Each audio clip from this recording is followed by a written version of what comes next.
feast.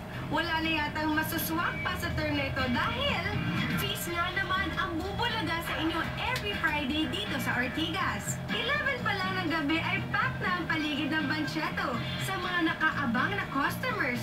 OA talaga sa dami. At malulunod ka sa dami ng food na talaga namang dinadayo ng mga tao mula sa pasta, pansit, lechon, barbecue, shawarma, mga kakanin, gulay, fruits, ulam, street food at mga all-time favorites. Nandito na! Sulit ang dayo mo dito sa Banchetto dahil walang sawang kainan lang ang gagawin mo until 11 a.m. kinabukasan.